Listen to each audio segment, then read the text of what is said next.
हिंदी साहित्य ने अनेकों प्रतिभा प्रसून खिलाए और अनेकों प्रतिभाओं ने भी अपनी सृजन क्षमता से हिंदी साहित्य को सुदृढ़ करने का प्रयास किया।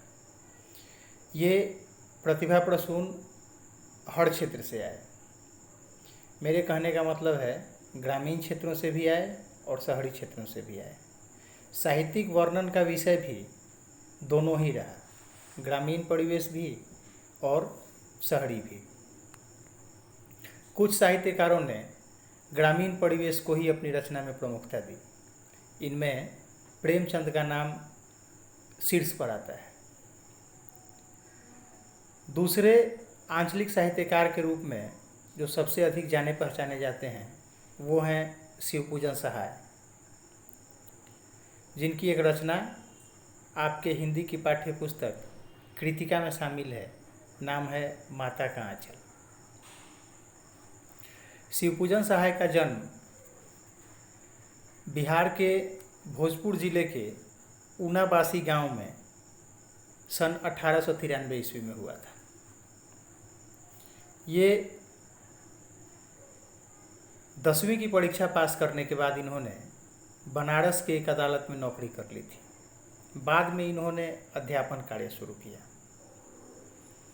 इनको आधुनिक हिंदी साहित्य का प्रसिद्ध आंचलिक साहित्यकार माना जाता है, या ये आधुनिक हिंदी साहित्य के प्रसिद्ध आंचलिक साहित्यकार हैं। आंचलिक का मतलब ग्रामीण परिवेश का चित्रण जिन्होंने अपनी रचनाओं में सबसे अधिक किया है। इनकी रचनाओं का मुख्य विषय ग्रामीण संस्कृति में फैली विषमता या ग्रामीणों की समस्याएं इत्यादि प्रमुख रूप से थीं।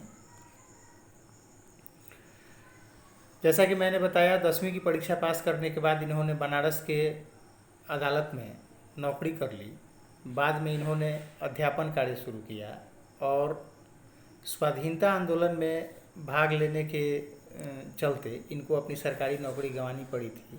इन्होंने सरकारी नौकरी का त्याग करके स्वाधीनता आंदोलन में भाग लिया।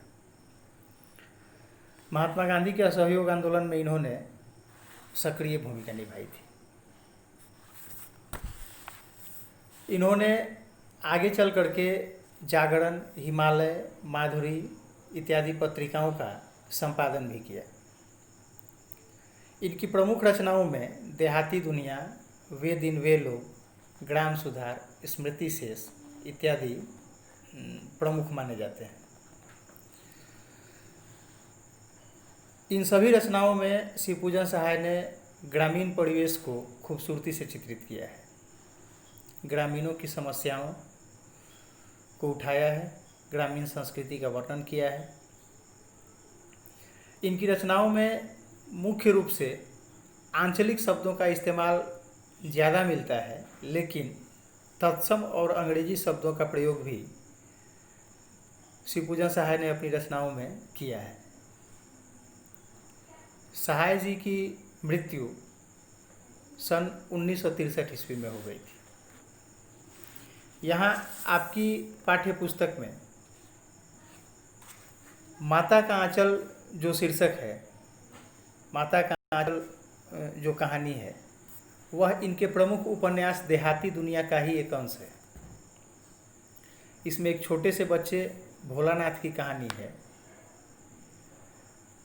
हालांकि आपको जानकर आश्चर्य होगा कि शिवपूजन सहाय के बचपन का नाम भी भोलानाथ ही था।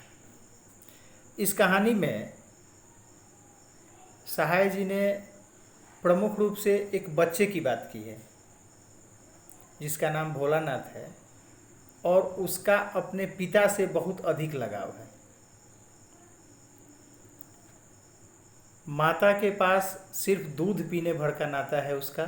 माता अपनी माँ से सिर्फ दूध पीने भर का नाता है, या कभी कभार ज़बरदस्ती वो पकड़ के इसको खाना खिलाती हैं। बस उतना ही देर ये अपनी माँ के पास रहते हैं, बाकी सारा समय इनका अपने पिता के पास बीतता है।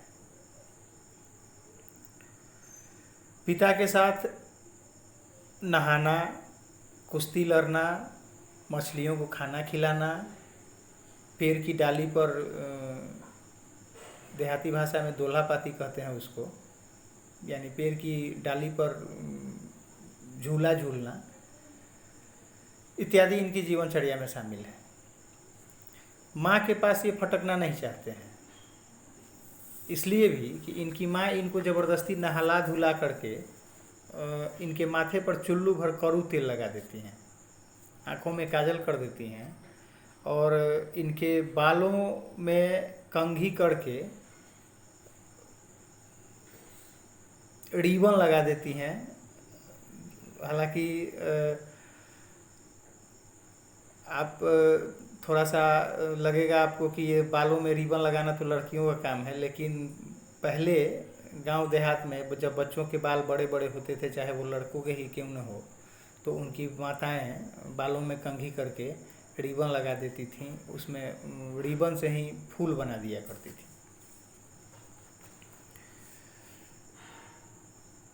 शुरू से अंत तक इस कहानी में भोलानाथ का उनके पिता से अत्यधिक लगाव दिखता है, अत्यधिक लगाव झलकता है। लेकिन एक समय ऐसा आता है जब भोलानाथ डर जाते हैं, भोलानाथ को बहुत अधिक डर लगता है और उस डर की परिस्थिति में जब मैं इस कहानी की विस्तार से चर्चा करूंगा तो आपको सारी बातें बताऊंगा। उस डर की परिस्थिति में भोलानाथ सीधे दौड़ते भागते हुए अपनी माँ के पास जाते हैं।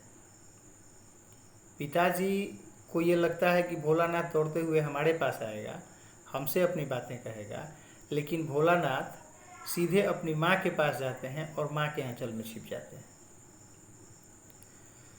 एक सांप को देख करके डर गए थे, तो वो यहाँ भोलानाथ को अपनी माता का आंचल, अपनी माता की गोद अपने पिता के साथ से या अपने पिता के गोद से ज़्यादा सुरक्षित दिखाई देती है, और इसीलिए इस कहानी का शीर्षक माता का आंचल रखा गया है, या लेखक कहानीकार ने इस कहानी का शीर्षक माता का आंचल रखा है।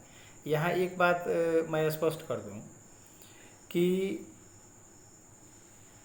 हम अपने आप को भले ही कहीं रह करके सुखी होने का नाटक कर लें, सुखी होने का दावा कर लें, लेकिन वास्तविक सुख जो होता है, जो कि इस कहानी के माध्यम से कहानीकार ने हमारे समक्ष प्रस्तुत करने की कोशिश की है कि वास्तविक सुख और ख़ास करके विपदा की घड़ी में जो अंतिम पड़ाव होता है हमारा, जहां हम अपने आप को सबसे अधिक सुरक्षित महसूस करते हैं, वो होता है हमारी माता की गोद, हमारी माता की ममता, हमारे माँ की आंचल। और इसीलिए इस कहानी को माता का आंचल कहा गया है।